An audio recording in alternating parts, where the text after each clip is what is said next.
Senior صحافی اور تجزیہ کار جاوید چودھری کے مطابق نریندر مودی 17 ستمبر 1950 میں ریاست گجرات کے ضلع اسانا میں پیدا ہوا۔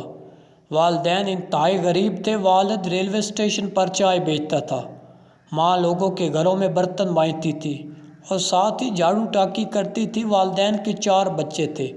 نریندر کا تیسرا نمبر تھا۔ نریندر کے ایک بھائی نے لیدر فیکٹری میں کام کیا اور منظر سے غائب ہو گیا، جبکہ دوسرا بھائی گجرات کے محکمہ اطلاعات میں معمولی افسر ہے۔ نریندر مودی بچپن ہی میں والد کا ہاتھ بٹانے لگا۔ یہ چھوٹا بن کر ریلوے اسٹیشن پر چائے بیچنے لگا۔ والد ظالم تھا، نریندر باغی تھا اور حالات ناگفتہ بے تھے۔ چنانچہ نریندر سنگھ مودی 13 سال کی عمر میں گھر سے بھاگ گیا۔ یہ 17 سال کی عمر میں ایک دن کے لیے گھر آیا۔ والدین نے یشودھابین کے ساتھ اس کی شادی کرا دی، لیکن یہ دلہن کا منہ دیکھے بغیر گھر سے نکل گیا اور پھر کبھی واپس نہیں آیا۔ نریندر مودی اپنی زندگی کے 30 سال خانہ بدوش بن کر زندگی گزارتا رہا۔ یہ کبھی اس شہر میں رہتا تھا اور کبھی اس شہر میں۔ یہ کبھی اس قصبے میں مقیم ہو جاتا، کبھی اس قصبے میں۔ نریندر دفتروں اور فٹ پاتھوں شالوں میں راتیں گزارتا رہا۔ یہ 20 سال کی عمر میں متعصب ہندو تنظیم RSS میں شامل ہو گیا۔ RSS کا ہیڈ کوارٹر ریاست مہاراشٹر کے شہر ناگپور میں تھا۔ یہ تنظیم ہندوستان سے غیر ہندوؤں کو نکال دینا چاہتی تھی۔ یہ دوسرے مذاہب کی عبادت گاہوں کو مندروں میں تبدیل کرنے یا انہیں صفحہ ہستی سے مٹانے کی قائل تھی۔ نریندر مودی نے ناگپور میں عسکری ٹریننگ لی۔ اس کے بعد ہندوستان سے مسلمانوں کی نسل کشی کا پرچم اٹھا لیا۔ یہ 1980 کے شروع میں گجرات آیا۔ یہ مسلمانوں کو گجرات سے نکالنا چاہتا تھا۔ یہ انہیں دھرتی کا بوجھ قرار دیتا تھا۔ یہ 1987 میں گجرات میں RSS کا سیکرٹری بن گیا۔ یہ 1995 تک اس عہدے پر رہا۔ اس دوران BJP بھارت کی بڑی سیاسی جماعت بن کر ابھری۔ یہ پارٹی RSS کا سیاسی ونگ تھی۔ نریندر مودی BJP میں شامل ہو گیا۔ یہ اپنے خیالات اور حرکتوں میں بولڈ تھا۔ یہ پارٹی میں سازشیں بھی کرتا تھا۔ چنانچہ لوگ نریندر مودی کو بدتمیز اور سازشی سمجھ کر اسے ناپسندیدگی سے دیکھتے تھے، تاہم LK اڈوانی اسے پسند کرتے تھے۔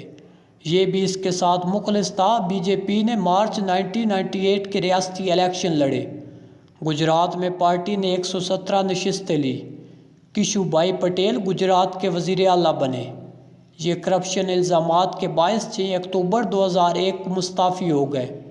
LK اڈوانی نے نریندر مودی کی سفارش کی۔ یہ 7 اکتوبر 2001 کو گجرات کا چیف منسٹر بن گیا۔ وزیر اعلیٰ بننے کے بعد اس نے اپنے مسلم کش ایجنڈے پر کام شروع کر دیا۔ اس نے انتہا پسند ہندوؤں کو اشارہ کیا۔ 27 فروری 2002 کو احمد آباد میں فسادات شروع ہوئے۔ سرکار ہندو فسادیوں کی مدد کرنے لگی۔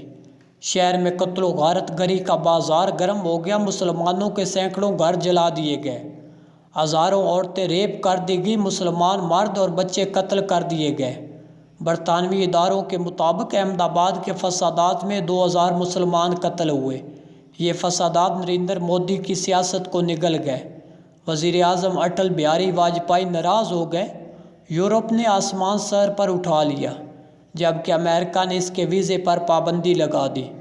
یہ فسادات نریندر مودی کی زندگی کا ٹرننگ پوائنٹ تھا۔ مودی کے پاس اس وقت 2 آپشن تھے۔ یہ مسلم کشی کی سیاست کے چیمپئن بن جاتے۔ یہ متعصب ہندوؤں کے ساتھ مل کر مسلمان، سکھ، عیسائی اور دلتوں کا صفایا کر دیتے، یا پھر یہ ایک نئے بھارت کے نئے لیڈر بن کر ابھرتے۔ نریندر مودی نے دوسرا آپشن قبول کر لیا۔ انہوں نے مسلم کشی کا لٹھ تہہ خانے میں رکھا۔ گجرات کی ڈیولپمنٹ میں جت گئے۔ نریندر مودی نے گجرات کی حالت بدل کر رکھ دی۔